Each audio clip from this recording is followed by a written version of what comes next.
hey, here's a new opportunity for farmers. Farmers are excited. We should be excited that farmers have a new opportunity, and we should do everything that we can to support them. Thank you very much for joining us here on What Canna Radio, where we take pride in bringing a dose of reality to your conversations about hemp. We are very happy to say that today's episode is brought to you by CBD Peer. Please stick around to the end of the show to learn how you can get a 15% discount on their world-class American-made CBD products. My name is Aiden Washington. I'm happy to be your host today, and now enjoy the show. Things are going to change constantly as the markets are changing, but do you think you could give a rough number to what a farmer might make per acre? Well, I think the numbers that if you can utilize the whole plant and even some of that flower-based material for the CBD side of things, maybe it's got 3 or 4% CBD in it. If a farmer can walk away making anywhere from $1,000 to $2,500 an acre after everything, that's pretty good money in today's market. This $50,000 an acre, was $100,000, then $30,000, $20,000. Those days, it's just not going to really happen unless you're doing good smokable flower, and that market maintains, and that market's very challenged at this point in time, and we're not sure where that's going to go. Yeah, the smokable flower is definitely interesting. Many people that maybe don't smoke anything to begin with would think, oh, I don't want to smoke something. But then also many people that are maybe already in the marijuana industry, they just want to smoke the THC. They don't really necessarily care as much about the CBD, although you can do blends and that kind of stuff. But the issues with that is like the regulations, right? I mean, like for example, Kentucky is like, oh, you can grow it here, you just can't sell it here. You can sell it in other states that allow for flower sales to occur, which is kind of ridiculous because like that is kind of the purest form of the plant, right? You're not extracting it, which even if you are a perfect extractor, you're not getting every single chemical and compound that's in that flower, right? There's a lot of stuff that's still being left behind. And then also, lots of times when you go through the distillation process, you're even losing lots of things and all the fats and lipids and everything. So there's a whole bunch of stuff that you're missing from it. And then it's also just, kind of beautiful to look at, right? And smell the aroma and everything, get the terpene profile. It's just all a great experience. And regardless of regulation, how do you see the flower market kind of developing and in relation to the marijuana world? Like, will those eventually kind of merge as one thing, or do you think they're going to stay separate as the THC marijuana and then the rest of it's hemp flower? I'm not exactly sure on that because you got to bring in law enforcement into the equation, and they're having a tough time, and rightfully so, because as I've been using cannabis for a long time, and you can get a really nice marijuana bud that's got 25% THC and it's got all these nice trichomes, and you can get a hemp bud now that's got 18 or 20% CBD and all these terpenes, and it's like, wow, there's no way to tell that this doesn't have THC that's going to get me high. And unless you do these tests. So it's really difficult from just a observation, looking at it and smelling it, you can't tell the difference now. And a big part of the hemp industry for the last 20 or 30 years is, they're different. This is what industrial hemp looks like. This is what marijuana looks like. And now that's not the case because cannabinoid hemp and marijuana look exactly the same. They're bushy Christmas trees. They're shrubs. And and they smell the same too. What's the future of that? I would say if it has to come down to regulation, and if it's compliant and it has to be tested and it goes on the shelves of a smoke shop or wherever they're selling the flower, that if it's compliant below 0.3%, or if it becomes 1%, when we get at 1%, which we will, I don't know how long it'll take, but we're going to get there. As long as it's compliant to whatever it's supposed to be when it goes into those retail stores and a consumer buys it, that's where it has to be. By the time it goes to its final destination, it has to be compliant, whether that's a consumable, a topical, or building materials or paper pulp. It just has to be compliant to whatever market that it's going into. Yeah, absolutely. The definitely on the regulatory side, it's a major challenge because while CBD is like or THC and CBD are the two things that are being focused on mostly by the public and also partly by regulatory and industry in general, although people are getting cannabinoid companies are getting more into other cannabinoids as well. But it's just since we don't really we have some data on how all these things interact, and we have some data on the endocannabinoid system and kind of how it works, but we don't really understand it to the fullest degree to be able to fully confidently regulate these things. And it's also the matter that okay, if you were just dealing with CBD and THC, you could run all the studies you needed to do and make sure everything was okay. But now that you're bringing in CBG and CBC and CBN and all the other cannabinoids that are there, right? I mean, what's the number, like 200 something that people are accounting for potentially, and even potentially more receptors than just the CB1 or CB2 receptor in the body. There's just so much nuance still left that we need to kind of like solve to figure out how that goes. And it's also a matter like, is it going to be market driven, which is kind of seeming to be market driven right now, right? As there's like there's the loop, kind of not really loopholes necessarily, but the fact that certain things aren't really being regulated, right? I mean, CBD is being regulated, but all those other cannabinoids aren't really being regulated to the degree that CBD is. And so it's interesting to kind of see how that develops going forward. But it's like something that I look at, for example, is the whole aspect that psilocybin has been passed through by the FDA for clinical trials, right? However, we still haven't gotten CBD to go through, right? And for many people, when they think of psilocybin versus CBD, the psilocybin is in a completely different category than CBD is, right? But at the same time, again, it kind of comes back to all these different cannabinoids that we have to deal with, and not even just them on their own, but their interactions between each other and how they interact with the body. And there's just so much to learn before we can kind of get to a regulatory point. And so, kind of looking at that, like in terms of your perspective on where all these different cannabinoids are being studied, and also kind of how things are being sold and marketed. In your mind, do you think going forward we're going to continue being sold like that we have these cannabinoids in this package versus you're taking this product for this ailment and it just happens to label on the back all the cannabinoids that are in it? Kind of like where do you think it's going to go in terms of that? I think that you're going to see the pharmaceutical side of things that's really medicine, and it's very, highly tested and researched in clinical trials.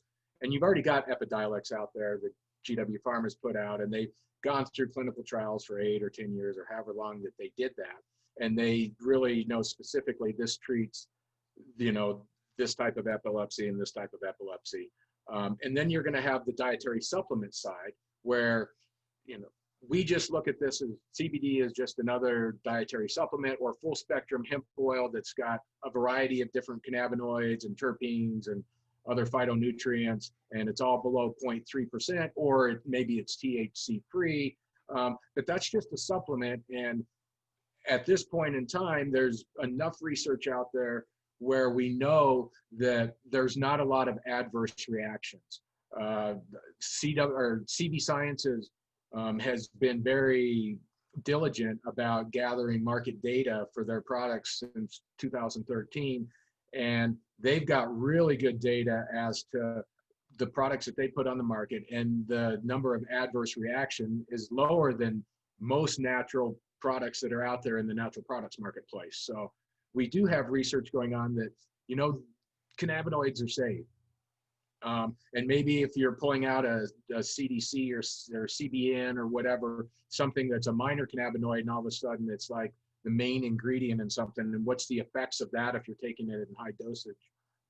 Well, yeah, there's still research to be done on some of these minor cannabinoids, and if you're taking them in 500 milligrams or high quantities, what's that going to do to your liver or your stomach or your brain or anything? Absolutely, yeah, definitely a lot more research to do. And another thing in terms of uh, this whole mindset of hemp can do all these different things, right? Hemp can be applied to not even just the medical space or nutraceutical space, but also to construction, to paper, to packaging, to all these different things. I find lots of times, even specifically when I'm talking about cannabinoids, talking to somebody that's maybe more comfortable with the standard medical world, right, where they get a pill that's sold to them for like one specific thing, right? Like even though that pill has all these hundreds of effects possibly that can happen to the body, whether they're terrible or good for you, usually a person is sold this just like this one very specific reason that they're taking this pill, right? And so their relationship with this idea is that things can only do one thing at a time, right? Versus something being able to do all these different things. And so it's always fascinating to kind of try to talk with people because it's like, oh, I'm just getting sold snake oil, right? I'm not really getting anything of value. However, once you get somebody to actually try the thing, right, whether it's a lotion or it's taking a CBD tincture or it's smoking the flower, usually the benefits that they're looking for are there, right? But it's always interesting trying to get over that hump of getting somebody to be more comfortable with it, right? Yes, lots of people have heard about CBD now, whether they know what it is, because I'm sure the vast majority of people don't really know what it is. They just heard the term CBD and know it's related to hemp and marijuana, cannabis kind of stuff. Like they don't really know what it is. Maybe they've tried it once, but again, they don't really know what it is. But introducing people to the specifically the cannabinoid space, again, is like that weird kind of thing of, oh, are you just selling me snake oil, right? It's not really regulated yet. I don't really know what you're talking about. But what are ways? I mean, especially with going through your events and everything, you've definitely figuring out how ways to market the event and all that kind of stuff. What are ways that you found to be able to approach people and get them to be a little bit more open to the idea of all the possibilities of what hemp can do, or even just cannabinoids can do in general? Well, I think like at the event side of things, when you've got all these CBD companies, cannabinoid tinctures, all this stuff, there's a lot of people that have put in a lot of time and research and formulations of these products, and they've got testimonials. And people will provide a testimonial for, I had this pain going on, I used this topical and it really helped, or I had anxiety going on and I take two squirts and it's 20 milligrams every 8 hours, and it really seems to help my anxiety. And I just think that over the course of time we've developed enough information and data where anecdotally there's great evidence across the board for hemp as a dietary supplement with all the cannabinoids, CBD, full spectrum. And I think if you've got good salespeople or educational people in your company, that you can really make the case and explain that well to the consumer, and vice versa. With the same thing with food products, whether if you're a grain company, let's say Victory Hemp Seed or Victory Hemp Foods out of Kentucky, who has both conventional and organic hemp seed. They've got organic and conventional hemp oil. They got protein powder, and they've had lines for the consumer market, but they also do private labeling, and then they also provide ingredients to the greater nutritional markets. That they've got their data down as to why hemp is a better protein than soy or chickpeas or whatever the other plant-based protein is. I think that over the course of the last 5 or 6 years, the data of all the great benefits of hemp from this nutritional and this therapeutic supplement side, it has, established itself now via these trade shows and via people being in business for 5 years and working with the plant and working with various processes. And that kind of goes back to something when we were talking about building out the infrastructure of the fiber and grain market. One thing that has been happening and developing is the build out of the extraction market and extraction equipment and developing better and better technology. And we've seen tremendous advancement from 2013, 2014 to where we are in 2020 with some of these technologies for producing better ingredients, more full spectrum, more representations of all expressions of the plant. So I think that that's exciting to look forward to in the future. We're going to see that same type of innovation coming on the fiber and the grain side as well. Absolutely, yeah, and cannabinoids kind of had a jump start, right? Because all the technology was pretty much designed and developed for the marijuana industry, and the United States actually had a pretty early marijuana industry going on. at least in some states, right? But it's very exciting to kind of see that driving forward, and all the potentials of what these cannabinoids can do, and then, as you said, all those different mixtures and everything that are going into place, and really understanding all the different cannabinoids, but then also the entourage effect, right? And trying to better identify what particular mixtures will benefit people on a larger scale, right? It's in terms of let's see here, sorry. Oh yeah, so in terms of looking at all these different cannabinoid companies, right? Like, people can start to sort of segregate themselves from the market by saying that they have specific mixtures of cannabinoids. But what are some ways that you've seen companies like really kind of make themselves stand out in the marketplace of cannabinoids, right? Because especially with CBD, there was only so much that you could say, oh, CBD has all these great things, but like every other company can say that CBD has all these great things. But what are some ways that, maybe not necessarily even just the ratios or mixtures and specific products that they're selling, but in terms of like the ways that somebody can brand a company that you've seen throughout your trade shows, or just even throughout the entire hemp industry, that way people have been able to successfully stand out of the crowd? It comes down to marketing, and also having a really good team. And so, a couple of examples, I would say, Bluebird Botanicals, who's was one of the first companies that really got going and were one of the bigger brands, and they still are one of the bigger brands. They have a really good staff, really good personnel. And then they got dialed into Hemp History Week, which was an ongoing program launched by the Bronners, basically, Dr. Bronners, Vote Hemp, HIA, and doing this Hemp History Week thing every year at retail, so Whole Foods and natural grocers, and really featuring more hemp seeds, whole hemp hearts, protein, and various hemp food type products. But all of a sudden, here comes the CBD side of things, and we're trying to get this product into stores. And Bluebird was really smart to get into this program and get shelf space before these companies started going to the Natural Products Expo. So coming to NOCO and developing with NOCO helped stand out. And then getting in with Expo West and Expo East, the big natural products expos that New Hope puts on. Again, that's investment, that's standing out to big retail, to buyers.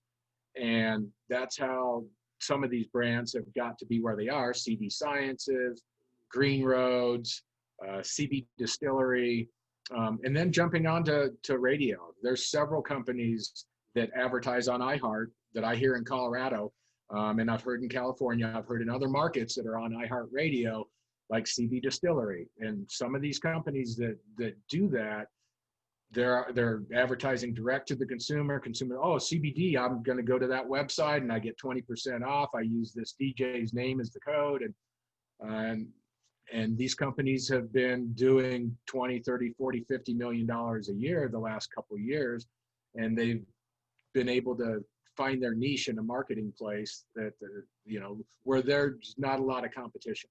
They were the only ones that were visible in that space. Absolutely, yeah. No, it's definitely it's interesting to see the brands that are exceeding and going forward, and also all those hundreds of brands that popped up and then now are dispersing as there's a lot of people that didn't really know what they were doing, just kind of got into CBD because they saw all the cash, the idea that they could grow a few acres in their backyard and they could have millions of dollars overnight.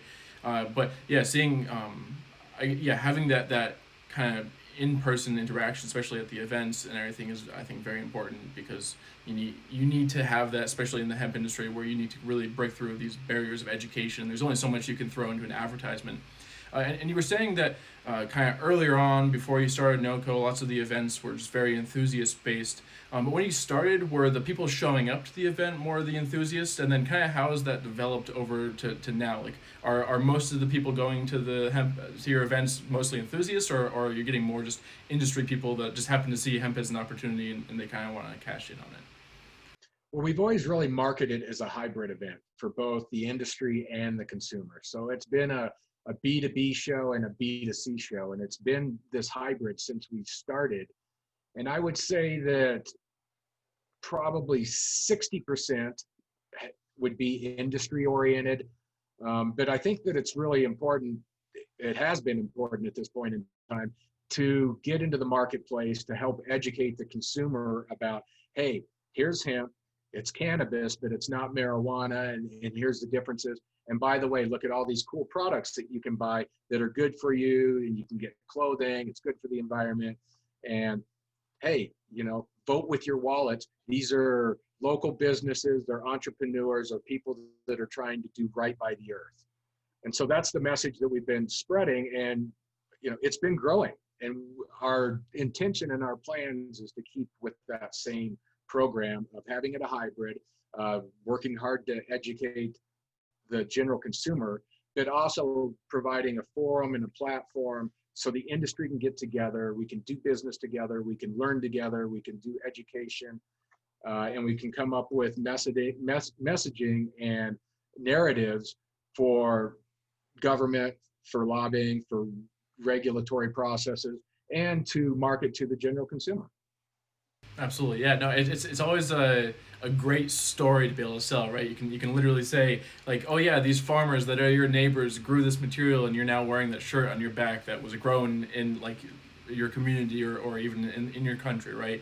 And the whole idea that also the sustainability story, right? We can tell that side of things to, because again, like the environmental aspects of the fact that maybe we have to work with some pesticides and some aspects of that, but there's a lot less pesticides sprayed on the fields. You really don't need, I mean, basically it's the same nutrient density that you need as for corn. But in terms of the overall environmental aspects, the story is phenomenal. And so kind of stepping again to like the fact that we really need economics to drive this forward, right? Like as much as we want sustainability, environmental aspects to sell and 100% sell, they are usually a piece of the selling point, but you also need to have the economic aspect to sell, right? An investor is not going to come in and be like, oh, it's going to save the planet, but it's also going to cost 3 times as much, right? That's just not going to really be a justifiable thing. While more clinical research is needed before we can make any medical claims, CBD has shown to greatly reduce inflammation, which can assist with ailments such as arthritis, chronic pain, and even anxiety. However, with so many CBD brands out there, it can be hard to distinguish which brands can offer top quality products while remaining affordable.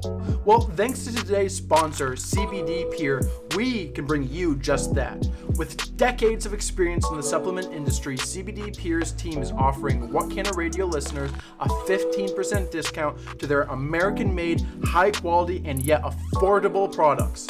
In fact, they are so confident you will love their products that they are offering a 90-day money-back guarantee.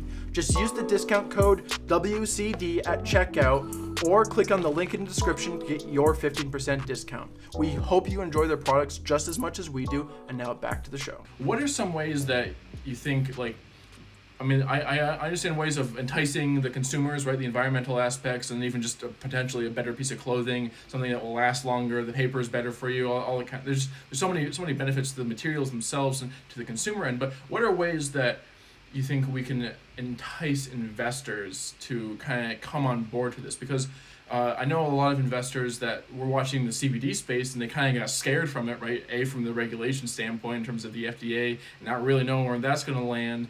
But then also from the aspect that it expanded really quickly and then it popped and then now it's kind of reforming itself. But what are some ways that you think we can go about kind of inviting investors to the table and exciting them to kind of go forward on it? Because another thing, again, a little piece, another thing too is a lot of this is going to be a longer term ROI, right? You're not necessarily going to make your money back in 2 years or a year, right? You're going to have that longer term investment. So yeah, so what are some ways that you think that you can entice investors? Well, I think that there are investors coming into the market that are looking at the long play, and they've been observing this for the last 10 years, the cannabis space. And some people are just jumping in now, but there's information out there that they can see the development of the marketplace and how things are shaking out. And they probably we waited just to see where the dust is going to settle. And a lot of people that got in early have made good money, but a lot of people have lost money. And the fiber side and the grain side are definitely a longer play. And that's a different investor potentially. Some a lot of investors want to get in and, 3 to 5 years, they want to make 10 times their money or whatever their criteria are. There's that subset of investors. And then there's players that are looking for the 10, 20, 30, the long play side of things.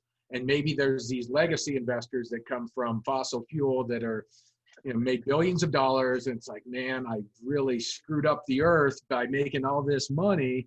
And now I feel guilty. And, can I throw $50 million out there for a processing plant that's going to clean up a lot of the mess that I made? And I've got all this technology at my fingertips because I was in oil and gas and know about refineries and know about converting, biomass into usable industrial products. And now we can do it with something that has way less repercussions on the earth than sucking it out of it. We can grow it out of it and then convert it by using these less impactful processes that in turn can reverse some of the stuff that we've done to the earth here in the last 50 years. So I think that those people are out there and they're starting to see that this is not just all smoke and mirrors and that we're just not a bunch of high-ons making stuff up, and that there's actual data and science that shows that the way that this plant can break down, that we can make these same ingredients at the same price if we can scale it. And again, I think that we're getting to the point now where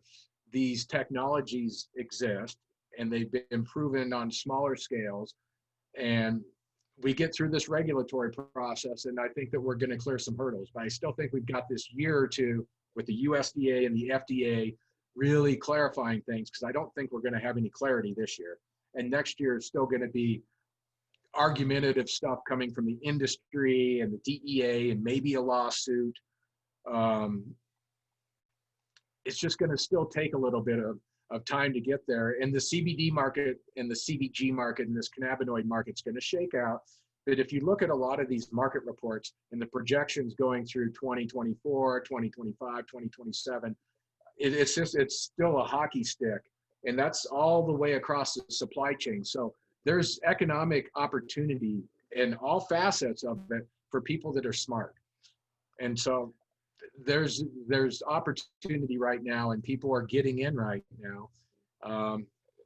It's just doing your due diligence and working with the right people who seem to have the ability to take things from point A to point Z.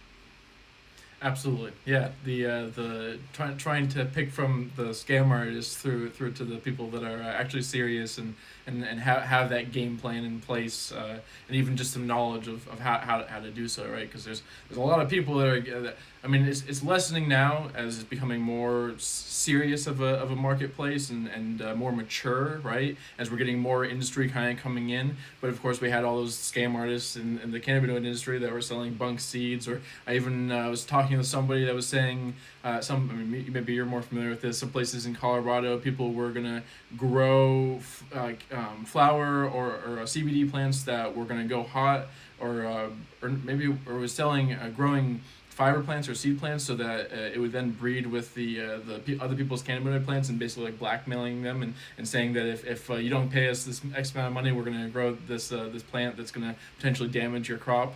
And it's just interesting to see all those dynamics. But then as we are looking at this, a lot of it is maturing, right? We're getting more business coming in. We're getting more people looking on the longer term, not the short-term gains.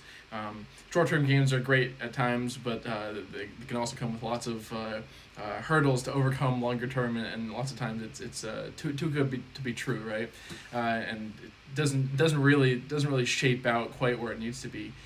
I want to get back to the 1% thing, because that's something I find always very fascinating, looking at the 0.3% THC, that the limit that defines hemp between marijuana, and kind of how arbitrary it is. Because I mean, you look at the marijuana space, and yeah, you definitely have some medical patients that are taking much lower THC percentages, but like oftentimes minimum THC percentage is like 15%, right, or like 20%, something like that, and in terms of what people are looking for, and so it's interesting to see that kind of marker point. And then also I was having a conversation with Larry Smart from Cornell, and one of the things he was talking about was so far his understanding of the genetics of it, that the THC to CBD ratio can't really exceed a 1 to 23, so 1%, 1 THC to 23 CBD. So like if you're trying to get that higher CBD percentage, you're not really going to be able to get it because you have that limitation of the THC.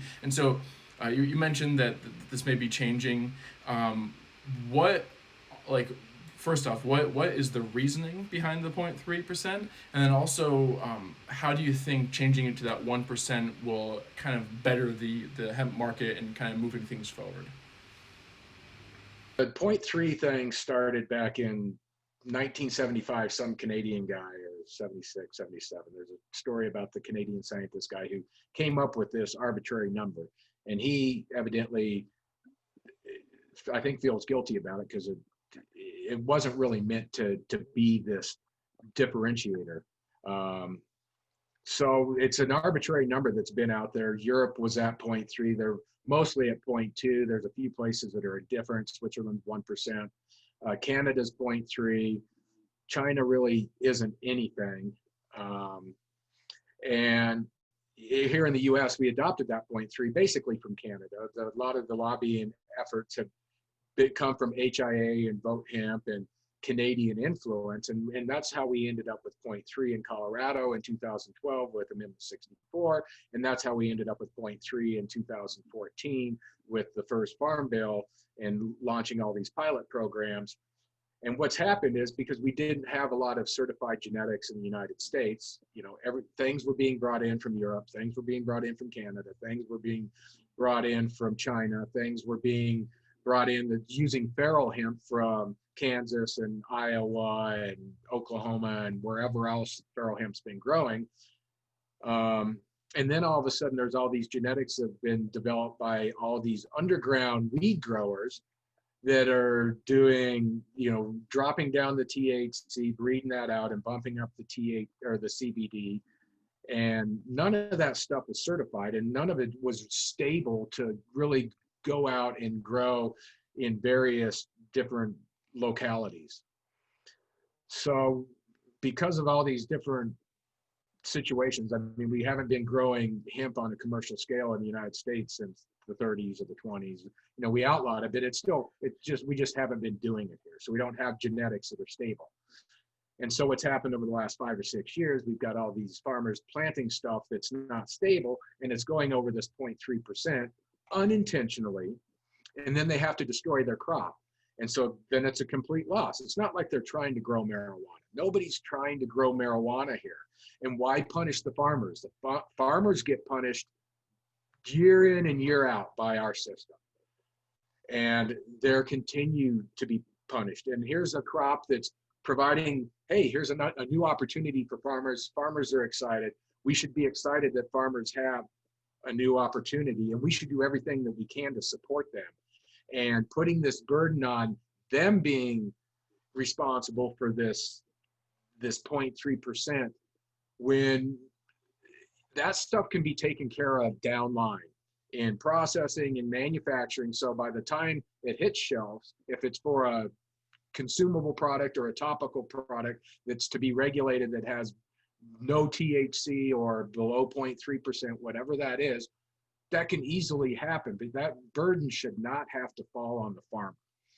And by giving it up to 1%, that allows for a lot more variance because we can take a look at the data over the last 6 years of all the different fields that have gone hot, and virtually all of that is below 1%. Some stuff, yeah, there will be an occasional 1.5 or 2%, but almost everything is like 0.4, 0.5, 0.6, 0.7%.